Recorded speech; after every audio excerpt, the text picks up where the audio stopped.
सहनो भुनक्तु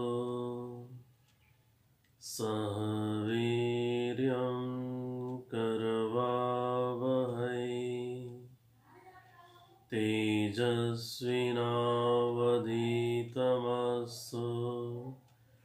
मा विद्विषावहै। ओम शांति शांति शांति। महर्षि दयानंद के जीवन को हम समझने का प्रयास कर रहे हैं। आज का जो हमारा विषय है वह है महर्षि दयानंद सरस्वती जी के द्वारा किए गए कार्य। उनके जीवन का उद्देश्य मानव का सर्वांगीण विकास था।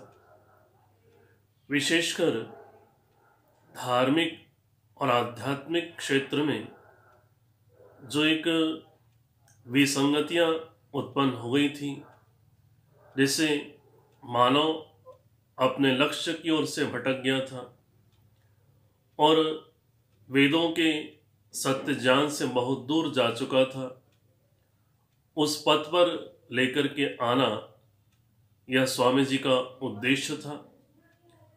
उन्होंने सत्यार्थ प्रकाश की भूमिका में इस बात को स्पष्ट किया है कि जो भी सत्य है उसका प्रचार करना, उसकी स्थापना करना, और जो भी गलत है उन सबको भी लोगों के बीच में रखना, ताकि गलत से लोग दूर हो सके और सत्य का आचरण कर सकें, जिससे मानव अपने जीवन को और अधिक से अधिक सुखी बना सके। इस उद्देश्य को लेकर के उन्होंने अनेकों कार्य समाज के उत्थान के लिए किए हैं। उन कार्यों को आज हम अपनी चर्चा के बीच में सामने लेकर के आएंगे।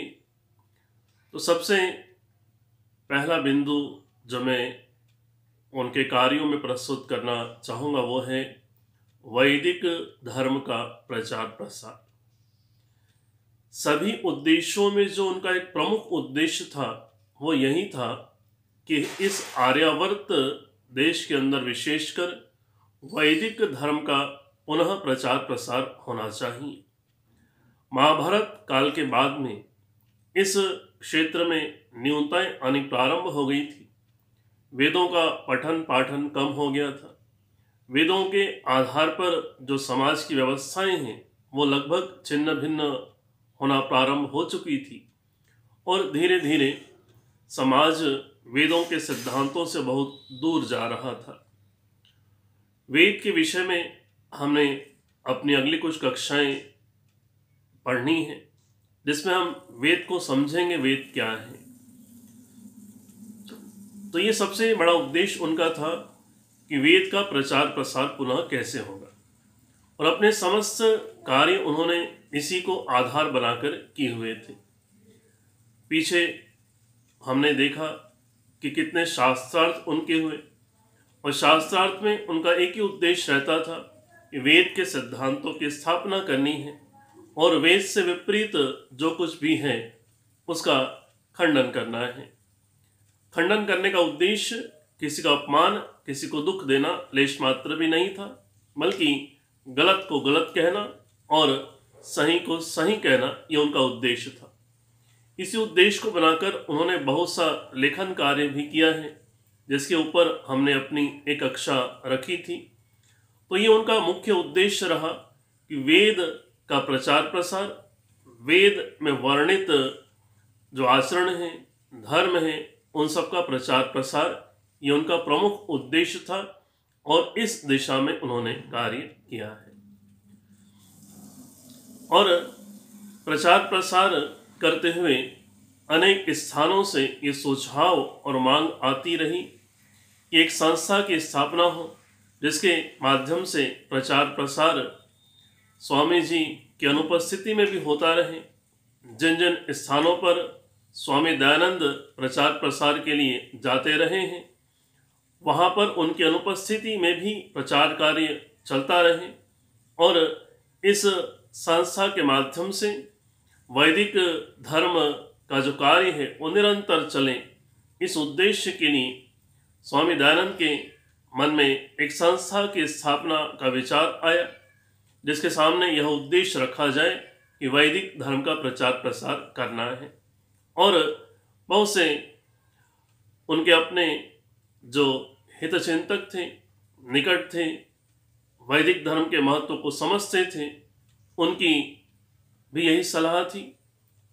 तो काफ़ी विचार चिंतन के बाद में स्वामी जी ने आर्य समाज स्थापित करने का निश्चय किया और स्वामी दयानंद ने आर्य समाज की स्थापना की। यह स्थापना चैत्र मास के शुक्ल पंचमी तिथि शनिवार संवत 1932 को हुई। इसके अनुसार अंग्रेजी की तिथि 10 अप्रैल 1875। इस दिन आर्य समाज की प्रथम स्थापना की गई थी और प्रथम स्थापना मुंबई नगर में की गई थी। इस आर्य समाज के 28 नियम प्रारंभ में बनाए गए थे। सबसे पहले जब आर्य समाज बना उस समय उसके 28 नियम थे और उस समय इसके लगभग 100 सभासद यानी 100 सदस्य लगभग बनाए गए थे। स्वामी दयानंद के सामने इस संस्था के संस्थापक या और उसके समकक्ष पदों की बात रखी गई, लेकिन स्वामी दयानंद ने बिल्कुल भी स्वीकार नहीं किया और वो केवल एक साधारण सदस्य अर्थात एक साधारण सभासद ही बने रहे। इस आर्य समाज की स्थापना के लिए एक सभा का आयोजन किया गया था और कुछ लोग इसमें बहुत अग्रणी होकर के स्वामी जी के साथ में थे, जिन पे मुख्य रूप से सेठ मधुरदास लौजी, सेवकलाल, बनारस दास, ऐसे कुछ मुख्य लोग थे, जिनमें गिरधारी लाल, दयाल दास, इनके नाम विशेष उल्लेखनीय हैं। और इस आर्य समाज की स्थापना के लिए एक सभा का आयोजन हुआ था। मैंने बनारस दास बोला, उसमें सुधार कीजिएगा, करसन दास जी थे। और यह स्थापना एक सभा के माध्यम से हुई थी जो डॉक्टर माणक जी इनके बागवाड़ी में सायंकाल के 5:30 बजे और गिरगांव रोड मुंबई में एक सभा हुई, जहां पर ये आर्य समाज की स्थापना की गई थी। तो आरंभ में इसके 28 नियम थे, मगर बाद में इसमें संशोधन हुआ था और जब स्वामी दयानंद लाहौर गए प्रचार प्रसार के लिए और लाहौर में लगभग 2 मास के प्रचार प्रसार के बाद में वहाँ के भी आर्यजनों में उत्साह हुआ और उन लोगों ने भी स्वामी दयानंद से आर्य समाज की स्थापना के लिए निवेदन किया। तो वहाँ पर लाहौर में ज्येष्ठ मास शुक्ल की त्रयोदशी तिथि और संवत 1934, इसके अनुसार अंग्रेजी तिथि 21 जून 1877 1877, इस दिन लाहौर में आर्य समाज की स्थापना की गई और फिर जो 28 नियम पहले बनाए गए थे उसमें कुछ संशोधन हुए और फिर 10 मुख्य नियम आर्य समाज के निश्चित किए गए। तो आर्य समाज के वर्तमान में यही 10 नियम प्रसिद्ध हैं और इस नियम में 6ठा नियम है, संसार का उपकार करना इस समाज का मुख्य उद्देश्य है, अर्थात शारीरिक, आत्मिक और सामाजिक उन्नति करना। तो स्वामी दयानंद ने आर्य समाज के माध्यम से उद्देश्य को बिल्कुल स्पष्ट कर दिया और कहा समस्त संसार का उपकार करना उद्देश्य है, यानी सारे संसार की उन्नति करना उद्देश्य है। और उन्नति कैसे होगी? सबसे पहले शारीरिक उन्नति करें, फिर आत्मिक उन्नति करें और समाज की उन्नति के लिए प्रयास करें। और इन सभी उन्नतियों का जो आधार है वो वेद है। वेद के माध्यम से ही, वेद को आधार बना के ही समस्त अपने कार्य, समस्त अपने क्रियाकलाप करने हैं। और आज देश विदेश में आर्य समाज सहस्रों की संख्या में, हजारों की संख्या में कार्य कर रहा है। आर्य समाज से संबंधित अनेक गुरुकुल, अनेक शिक्षण संस्थाएं, आर्य समाज से ही निकली हुई देवी संस्थाएं और अनेकानेक संबद्ध संस्थाएं जो वैदिक धर्म के प्रचार प्रसार के लिए कार्यरत हैं, आज अनेकों की संख्या में है। और इसके माध्यम से वैदिक शिक्षा, वैदिक धर्म, इन सब का प्रचार प्रसार काफ़ी अच्छी प्रकार से संपन्न हो रहा है। तो यह स्वामी दयानंद का प्रयास रहा, जिस प्रयास को आज हम बहुत बृहद रूप में देख पा रहे हैं। अपने जीवन काल में उन्होंने वैदिक पाठशालाओं की स्थापना की थी, जहां वेदों का पठन पाठन विद्यार्थियों में अच्छी प्रकार से हो सके और जो वेद के शास्त्र हैं, वेद के अनुकूल लिखे गए ऋषियों के शास्त्र हैं, उनका भी पठन पाठन अच्छी प्रकार से हो। इस उद्देश्य से स्वामी दयानंद ने वैदिक पाठशालाओं की स्थापना की थी। इन पाठशालाओं की स्थापना फर्रुखाबाद, मिर्जापुर, कासगंज, छलेसर जिला अलीगढ़, बनारस, यहाँ पर मुख्य रूप से की गई थी। और यदा कदा जब भी अवसर लगता था, इन पाठशालाओं का स्वामी जी निरीक्षण परीक्षण भी करते थे। इनके संदर्भ में आवश्यक निर्देश भी वो दिया करते थे। और जहाँ कहीं ऐसा लगता था कि उद्देश्य के अनुरूप नहीं चल पा रही है, तो वहाँ उन्होंने व्यवस्थाओं को ठीक करने का प्रयास किया। व्यवस्थाएं ठीक न होने की स्थिति में कुछ स्थानों पर पाठशालाएं भी बंद कर दी गई। यानी उद्देश्य के प्रति इतने सजग थे कि उद्देश्य के अनुसार काम नहीं चल रहा है, नहीं हो पा रहा है तो बंद कर दो, लेकिन उद्देश्य के विपरीत जाकर काम नहीं होना चाहिए। तो यह वैदिक पाठशालाओं की स्थापना के लिए उन्होंने प्रयास किए। संस्कृत भाषा के प्रचार प्रसार के क्षेत्र में उनका योगदान अनुपम रहा। वर्षों तक वे केवल मात्र संस्कृत भाषा का प्रयोग ही करते थे और संस्कृत व्याकरण, संस्कृत भाषा का उन्होंने लेखन कार्य में बहुत सा किया हुआ है। हमने पिछली कक्षाओं में हमने जाना था कि वेदांग प्रकाश, जिसमें बहुत सारे व्याकरण के ग्रंथ आते हैं, उन ग्रंथों को उन्होंने प्रकाशित कराया, लेखन किया, कुछ ग्रंथों का संपादन किया, कुछ का अनुवाद किया। और संस्कृत भाषा उनके एक स्पष्ट सिद्धांत था उनका कि संस्कृत भाषा समस्त भाषाओं की जननी है। जिस भाषा के संदर्भ में आज बहुत से पठित वर्ग के बीच में भ्रांति है, यह एक मृत भाषा है, यह अनुपयोगी भाषा है, लेकिन स्वामी दयानंद का एक स्पष्ट मत था कि ये देववाणी है, ये एक ईश्वरीय वाणी है, यह ऋषियों की वाणी है। और जितनी भाषाएं संसार में निकली हुई हैं, उन सब का जो मूल कारण है वो संस्कृत भाषा ही है। यह स्वामी दयानंद का एक निश्चित रूप से स्पष्ट सिद्धांत था। तो संस्कृत भाषा के प्रचार प्रसार में उनका योगदान अनुपम है। और भी हम आगे चले, उनका कार्यक्षेत्र बड़ा विस्तृत है और बहुत विस्तृत क्षेत्र में उन्होंने काम किया है।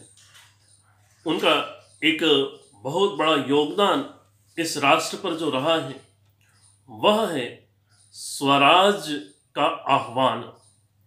सत्याग्रह प्रकाश नामक ग्रंथ में उन्होंने स्पष्ट रूप से संदेश दिया है, कहा है कि स्वदेशी राजा ही सर्वोपरि होता है।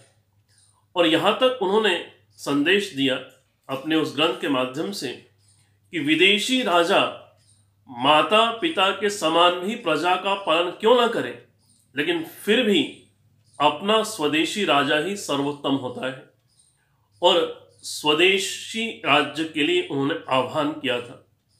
और जितने भी क्रांतिकारी हुए हैं, जिन्होंने इतिहास का विशेष स्वाध्याय किया है, वो सभी के सभी क्रांतिकारी स्वामी दयानंद से प्रेरित थे।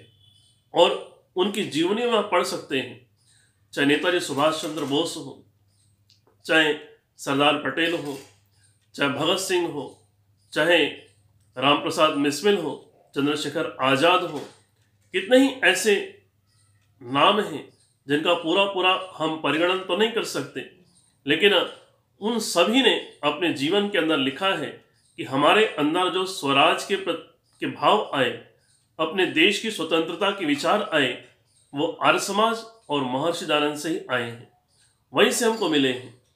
और न केवल विचार मिले हैं, बल्कि यह बात स्पष्ट रूप से लिखी गई है, लिखित रूप में है कि स्वतंत्रता के आंदोलन में 80% लोग जो थे वो आर्य समाज के थे, आर्य समाज के विचारों से प्रभावित थे। तो यह स्वतंत्रता के आंदोलन का जो आह्वान सबसे पहले किया गया था वो स्वामी दयानंद ने ही किया था। ये अपने राष्ट्र की चेतना को जगाने के लिए उनका बहुत बड़ा उपकार था और इसके लिए ये राष्ट्र हमेशा उनका ऋणी बना रहेगा। आगे और उनके कार्यों की चर्चाएं करें। स्त्री समाज के उत्थान के लिए उन्होंने बहुत बड़ा कार्य किया है। उस समय के अंदर हम देखें तो स्त्री जाति की बड़ी दुर्दशा थी। शिक्षा स्त्री जाति को बिल्कुल उससे दूर रखा जाता था। बाल्यकाल में विवाह कर देना, उसके बाद जब वो कभी विधवा हो जाए दुर्भाग्य से, तो उसके साथ में अस्पृश्यता का व्यवहार करना, बड़ी दुर्गति थी उसको। धार्मिक कर्मकांड में उसकी कोई भागीदारी नहीं थी, शून्य थे बिल्कुल। पर्दा प्रथा, सती प्रथा जैसी कुप्रथाएं समाज के अंदर प्रचलित थी। इन सब के विरोध में जाकर के स्वामी दयानंद ने अपने लेखन के माध्यम से, प्रवचनों के माध्यम से, शास्त्रार्थ के माध्यम से, व्याख्यान के माध्यम से समाज को झकझोरा था और कहा था नारी एक सम्मानजनक पद इतिहास में पाती थी। और ये कहा था कि यत्र नार्यस्तु पूज्यन्ते रमन्ते तत्र देवताः।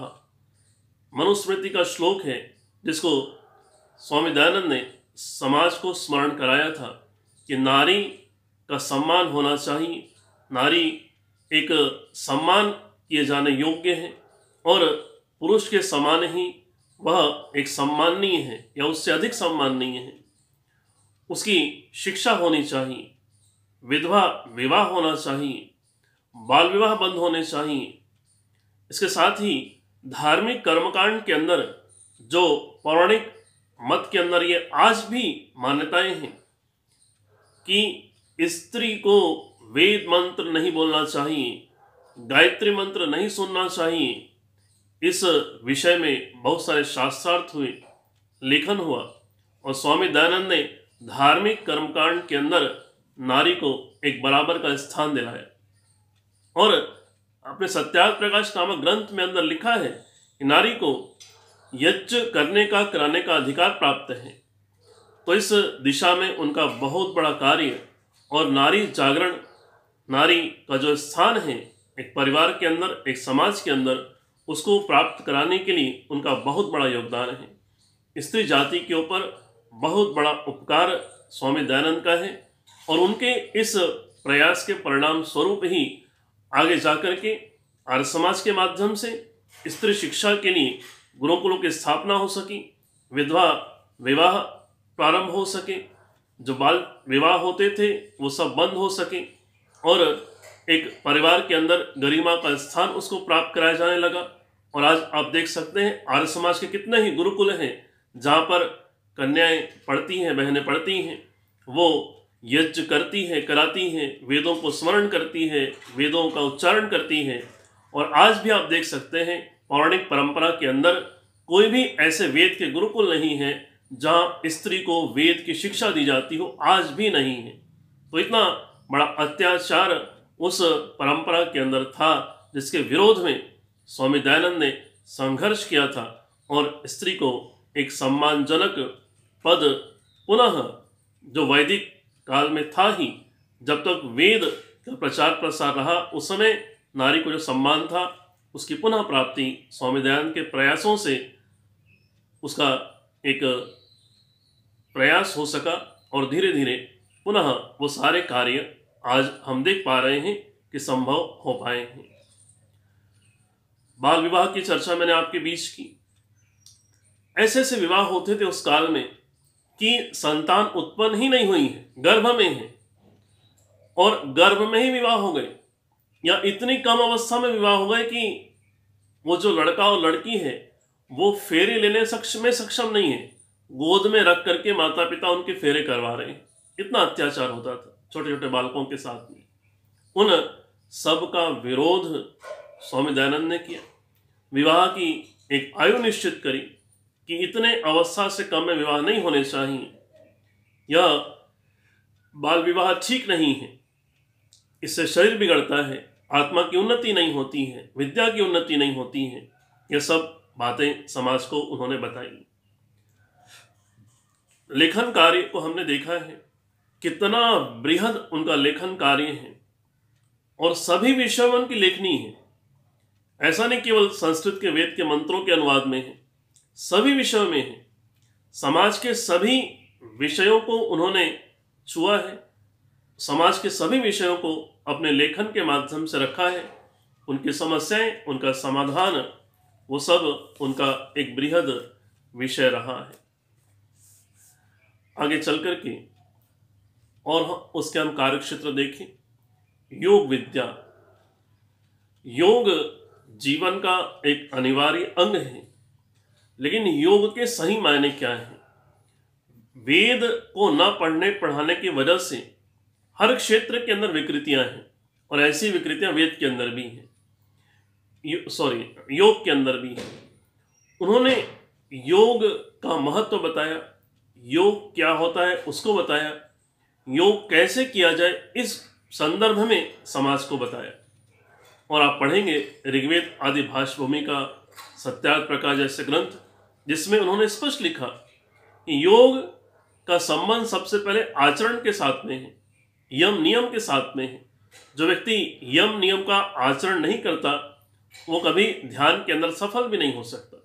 इसलिए सबसे पहले यम नियम का पालन हो, ईश्वर के सही स्वरूप का ज्ञान हो, अपने संदर्भ में सही ज्ञान हो, ध्यान करने की पद्धति क्या है, वो सब उन्होंने पतंजल योग सूत्र और वेद के आधार पर अपने ग्रंथों के माध्यम से सम्मुख रखा है कि योग का सही स्वरूप क्या है। ऐसे यज्ञ के संदर्भ में है, यज्ञ को इतना जटिल बना दिया गया था, और आज भी आप देखेंगे पौराणिक परंपरा के अंदर कि यज्ञ एक बहुत जटिल प्रक्रिया है, लेकिन उसको वास्तव में एक सरल रूप दिया गया। सरल रूप पहले भी था, और इस पौराणिक परंपरा की वजह से वो बहुत जटिल कर्मकांड बन गया था, जिससे आम व्यक्ति उस यज्ञ से दूर हो गया था। आज भी आम व्यक्ति जो आर्य समाज या वैदिक धर्म से जुड़ा हुआ नहीं है, उसको लगता है यज्ञ मतलब बड़ा कठिन काम है। तो उन्होंने एक सही स्वरूप बताया, और यज्ञ को उन्होंने जीवन के साथ में जोड़ा। आज की जो बहुत बड़ी समस्या हम देखते हैं पर्यावरण प्रदूषण की, उस समस्या का समाधान उस समय ही उन्होंने दे दिया था कि यज्ञ एक पर्यावरण के दूषण को दूर करने का सशक्त माध्यम है, और वो कैसे हो सकता है उसका पूरा वैज्ञानिक विश्लेषण भी उन्होंने अपने ग्रंथों के अंदर किया हुआ है। तो जहाँ समाज के दूषण के लिए उन्होंने कार्य किया हटाने के लिए, वहीं पर्यावरण दूषण की समस्या का समाधान भी उन्होंने यज्ञों के माध्यम से दिया हुआ है। इसमें किस प्रकार की सामग्री प्रयोग की जानी चाहिए, कैसे उसमें समिधा होनी चाहिए, हवन कुंड कैसे होने चाहिए, मंत्र कौन से बोले जाने चाहिए, वो सब बिल्कुल सरलतम ढंग से दिया है। और आज उनके प्रयास के परिणाम स्वरूप बहुत बृहद स्तर पर ऐसे अनेक सहस्त्रों लोग हैं जो नित्य प्रतियज्ञ करते हैं और अपने घर के वातावरण को दूषित होने से बचा के रखते हैं। समाज का एक बड़ा वर्ग होता है, एक पंडित वर्ग। पंडित का मतलब यहाँ पर जाति से नहीं है या बाह्य लक्षणों से नहीं है कि जिसने तिलक लगा लिया, धोती पहन लिया, पंडित, ऐसा नहीं है। पंडित का तात्पर्य बुद्धिजीवी वर्ग, विद्या से संपन्न वर्ग। जब विद्या से संपन्न वर्ग में विकृति आती है तो समाज का बिगाड़ होता है। और पंडितों की दुर्दशा स्वामी दयानंद ने सभी स्थानों पर देखी। जो विद्या के धुरंधर केंद्र थे वहां पर जाकर के भी स्वामी दयानंद ने देखा कि पंडित वर्ग वेद विद्या से शून्य है और वास्तविक वैदिक कर्मकांड के स्थान पर केवल पाखंड, अंधविश्वास, आडंबर में खुद डूबा हुआ है, तपस्या से, त्याग से बहुत दूर हो गया है, भोग विलास के अंदर डूबा हुआ है और स्वयं भ्रमित होकर के समाज को भी भ्रम में डालने के लिए दिन रात प्रयासरत रहता है। उन्होंने पंडितों को वेद विद्या से युक्त करने के लिए बहुत सारे प्रयास किए, बहुत चर्चाएं की, बहुत शास्त्रार्थ किए और बहुत सा एक वर्ग उनसे प्रभावित भी हुआ और अनुकरण भी किया और वैदिक धर्म को मानने भी लगा। ये उनका एक बहुत बड़ा कार्य था कि समाज के अंदर जो पंडित वर्ग की दुर्दशा थी उसको ठीक करने का प्रयास। और ऐसे ही पंडित वर्ग के साथ में दूसरा वर्ग जो राष्ट्र की रक्षा के लिए, राष्ट्र की उन्नति के लिए बहुत जिम्मेदार होता है, वो होता है क्षत्रिय वर्ग। उस क्षत्रिय वर्ग में भी जब विकृतियां आती हैं, व्यसन लग जाते हैं, दुर्गुण और दुर्व्यसनों में पड़ जाता है, भोग विलास के अंदर डूब जाता है, तब फिर राष्ट्र की रक्षा कौन करेगा। तो ऐसी स्थिति में जा करके राजाओं के पास जा करके उनको मनुस्मृतियां पढ़ाई, उनको नीति का ज्ञान दिया, उनको वेदों के बारे में बताया, उनको उनके कर्तव्य स्मरण कराए, भोग विलास में जो पड़े हुए थे उससे उनको दूर निकाला और राष्ट्रीय जागरण के लिए उनको तैयार किया और राजाओं के पास जाकर के उनका सुधार कार्य करना, ये स्वामी दयानंद का एक बहुत बड़ा कार्य क्षेत्र था। इसके लिए उन्होंने बहुत प्रयास किए थे और बहुत से राजागण उनके भक्त थे, उनके अनुयायी बन गए थे और उनकी बातों को मानते थे और वैदिक धर्म का पालन करने के लिए प्रतिज्ञाएं भी उन्होंने की थी। ये उनका एक बहुत बड़ा कार्य क्षेत्र रहा है। इसके बाद में हम देखें तो और जो समाज की विसंगतियों को दूर करने का उनका प्रयास रहा, उसमें एक था गुरुडमवाद। आपने श्लोक सुना होगा जिसमें गुरु की महिमा मंडित की गई है और गुरु को ईश्वर तुल्य बता दिया गया है। गुरुदेवो साक्षात पर ब्रह्म, कह रहे गुरु को ईश्वर के समान कह दिया गया। यह बात वैदिक परंपरा में स्वीकृत नहीं है। वेद गुरु के महत्व को स्वीकारता है कि गुरु जीवन में होना चाहिए और वैदिक ग्रंथ इस बात को कहते हैं कि जिसका अच्छा गुरु जीवन में मिल जाता है वह व्यक्ति उन्नति करता है। लेकिन इसका तात्पर्य कदापि नहीं है कि कोई मानवधारी गुरु ईश्वर का स्थान ले ले, ईश्वर के स्थान पर गुरु की पूजा होने लग जाए या गुरु के साथ में ईश्वर के समान व्यवहार करने लग जाए। ये वैदिक परंपरा में स्वीकार्य नहीं है। गुरु का अपना महत्व अपनी जगह पर है, लेकिन ईश्वर के बराबर कोई नहीं हो सकता है। इसलिए जब समाज में यह देखा जा रहा है आज भी, और उस समय तो बहुत था, कि गुरु ईश्वर का स्थान ले चुका था, इसे गुरुडमवाद कहते हैं, अंध परंपरा। तो इस बात के बिल्कुल विरोधी थे, क्योंकि वेद इस बात को स्वीकार नहीं करता है और इसका उन्होंने बहुत ध्यान अपने जीवन के अंदर भी रखा। हम देख चुके हैं कई अपनी कक्षाओं के अंदर, जिस समाज की स्थापना उन्होंने की, आर्य समाज की, उस समाज के वो सभासद ही बने, कभी भी मुख्य पदों को स्वीकार नहीं किया।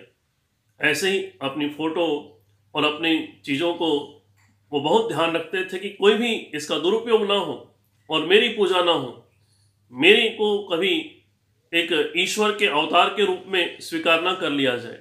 इस बात के लिए वो बहुत सजग रहते थे और गुरुडमवाद का उन्होंने तीव्रता के साथ में खंडन किया था।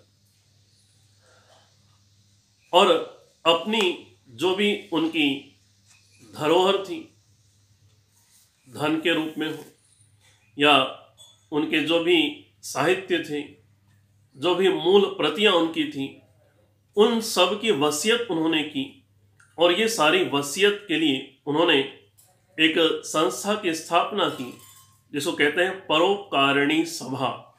अजमेर के अंदर यह संस्था स्थित है। आज भी कार्य क्षेत्र के अंदर बहुत बृहद कार्य कर रही है परोपकारिणी सभा अजमेर। अपना समस्त धन, साहित्य और उद्देश्य उन्होंने इस सभा के नाम समर्पित किया और 3 उद्देश्य उन्होंने सम्मुख रखे। पहला उद्देश्य रखा अपने उस वसीयत के माध्यम से कि वैदिक ग्रंथ का प्रचार प्रसार, पठन पाठन, लेखन, पढ़ना पढ़ाना और वैदिक ग्रंथों का छपना छपवाना इस सभा के माध्यम से होते रहना चाहिए और आज भी यह कार्य हो रहा है। दूसरा उद्देश्य कि अनेक संख्या में उपदेशक मंडली तैयार होनी चाहिए जो न केवल देश में बल्कि विदेश में द्वीप द्वीपांतरों में जाकर के वैदिक धर्म का प्रचार प्रसार करें और उनके इस प्रयास से आज न केवल देश के अंदर बल्कि विदेशों के अंदर भी वैदिक धर्म का प्रचार प्रसार और समाज वैदिक संस्थाओं के माध्यम से अच्छी प्रकार से हो रहा है।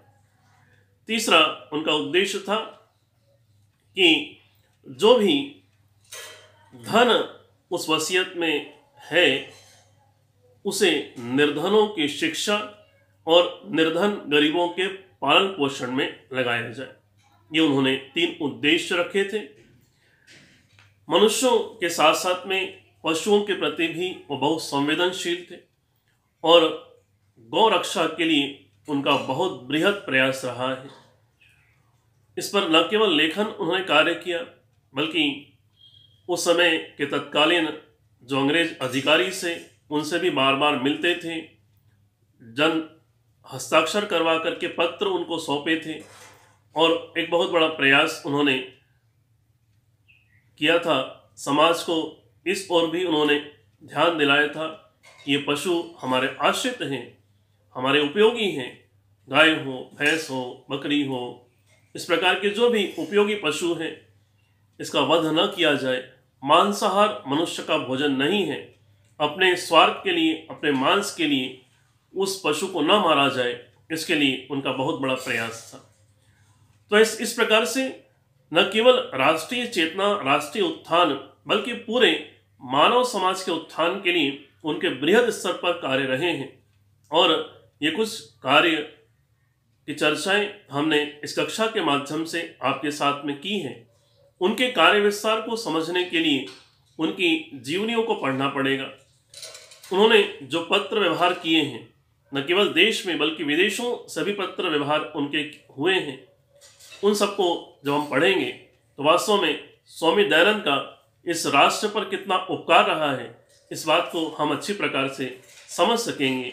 आज की इस कक्षा में हमने उनके कुछ कार्यों को संक्षेप में समझने का प्रयास किया है और अपनी अगली कक्षा में हम स्वामी दयानंद ने जिन सिद्धांतों को हमारे सामने रखा है उनको भी समझने का प्रयास करेंगे।